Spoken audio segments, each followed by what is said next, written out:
your forecast first. Sponsored by Matex Heating, Cooling, and Plumbing. Boy, it has been a windy day across central Illinois. Take a look at these current wind gusts right now. 29 in Springfield. These gusts have been at 30 miles an hour for much of this afternoon. Attention is going to be turning, though, to the rain that's eventually heading our way. At least it's warm. 51 in Effingham. It's 52 in Springfield, 48 in Champaign. But that wind that's out there, it's not making it really feel like those 40s and 50s.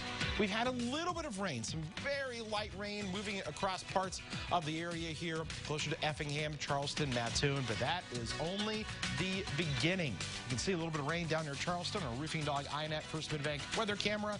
With more rain to expect here tonight, and a lot of it. We're going to have the latest on the amounts and the wintry side of this coming up. WCIA 3 News starts right now. Now from WCIA 3 News.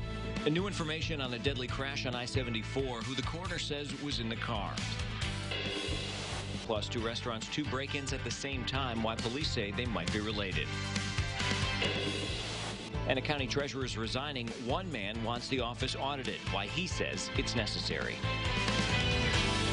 You're watching your local news leader. This is WCIA 3 News at 5. Many of us felt like Dorothy today, but this is just the beginning. Good evening, I'm Paul Cicchini. And I'm Jennifer Roscoe. High winds were felt across the area, but it was only a taste of what we could see this weekend. Our chief meteorologist, Kevin Leidy, is in the tracking center.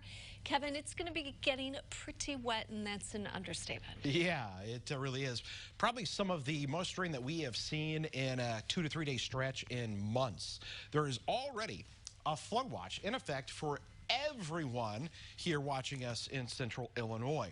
That means that conditions soon could turn to where those rivers and streams and creeks are going to start to come up, and there could be some flooding, even in urban areas as well, places that are usually prone to flooding.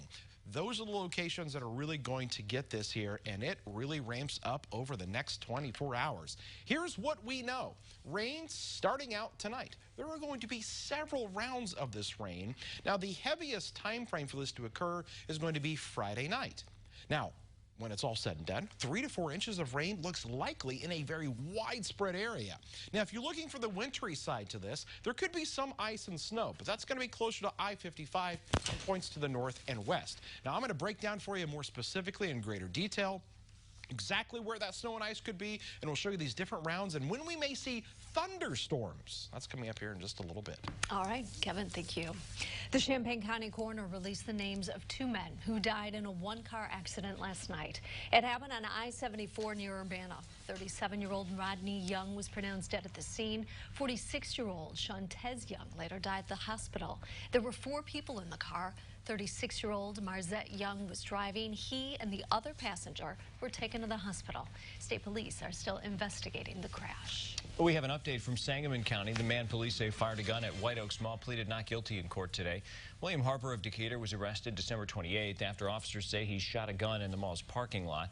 He's charged with reckless discharge of a firearm, unlawful use of a weapon, aggravated assault, and criminal trespass to property. His bond remains at $250,000. Danville police are investigating after a Pizza Hut delivery driver's car was hijacked. It happened on Harrison Street near Anderson last night around 7.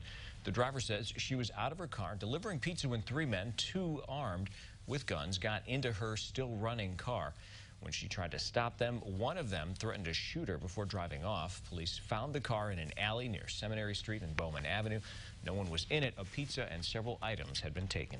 2 restaurants in St. Joseph are cleaning up after they were broken into over the weekend. WCIA 3's Courtney Bunting live in our newsroom. So, Courtney, which 2 are we talking about? Yeah, Jennifer, the 2 we're talking about are the Wheelhouse and China King. Now, those break-ins happened around the same time, and cash was stolen from both places. Police couldn't give many details, but they say they're investigating these as possibly related. The restaurants are less than 500 feet from each other. I talked to a barber shop next door to the Wheelhouse. The owner says he checked to make sure nothing was taken from his shop after he heard what happened.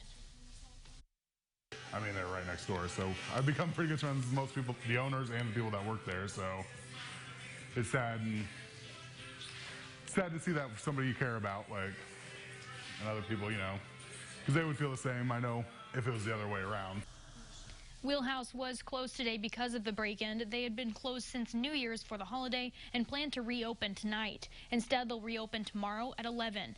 In addition to taking money, someone also broke into their register. And I also talked to the owners of China King. They say whoever broke in took about $300 in cash from their register, but they were open today as normal. Live in the newsroom, Courtney Bunting, WCIA 3, your local news leader. Thank you, Courtney. Champaign County Treasurer Laurel Pressing is resigning from her office at the end of the month, but someone is asking the county board to take a closer look at their records. That's right. John Bambenek has ties to local politics and is a professor at the U of I. He wants a forensic audit of the treasurer's office. WCIA 3's Andy Olson is live in the control room. So, Andy, why does he think it's necessary? Paul, he says it's because of the dysfunction in the office since Pressing took over. Now, she was elected just over a year ago, and to the surprise of the board, she announced her resignation last week. But Bambenek says it was impossible for things to keep going the way they were. Her term has had problems like schools still waiting for money from 2018, late tax notices, and more. Forensic audits are mostly used in serious cases. He believes the amount of money at stake is grounds for this kind of audit. This is kind of a worst case scenario in financial mismanagement that happened, and whoever takes over for the treasurer, whoever ultimately gets elected in November, they want to start with a clean slate also. The Champaign County Board will officially announce Pressing's resignation at their next meeting on the 14th. They'll have 60 days from that point to appoint a new treasurer. She'll step down on the 31st. Now, the board chair said last week that he'll make an appointment, and then that needs to be approved by the board later. Live in the control room, Andy Olson, WCIA 3, your local news leader. All right, Andy, thanks. We all know blood is red, but one state trooper is hoping you will bleed blue. We'll explain. Plus, recreational marijuana supplies are running low at some dispensaries. Why? It's because of demand from a different source.